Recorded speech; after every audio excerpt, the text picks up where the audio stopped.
rag cadaalad waayay sidii cawshi kala yaa Somaliland ya dhalinyarada caytamaya mid baan leeyahay dhalinyaro markaad idinku commentiyada ku caytamaysaa waxaan u maleynayaa dulmi ma hatiin afna waa nagu dulmideen adina waa nagu dulmideen waana laysee waa dul qaadanay oo waa nacayseen waa dul qaadanay maslaxadan waligeen goobaynay laakiin maanta maya salaajigeeda dareeskan aniga waxa ay xidhay maaha wallahi qabiil iyo qaran iyo dastuur iyo calanan difaaciyo toona way iga bari weeyaan waxaan u xidhay idinka ay xidhay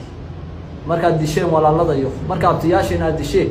haddana aad ku faantanteen oo aad waliba meedkood inta dul joogsateen aad cid idinka dul laqaajin markaas ayaan bilownay salaajigeeda waxaan arkayaa u jawaabaya kale dhalinyaradu waxay leeyahay way ugu sawir weeyaan marnaba ashyaadu sawir way noqon karaan qoriga iyo arrinkan dhiirigelin iyo sawir way noqon kartaa laakiin qadiyadaydu igu sawir ma aha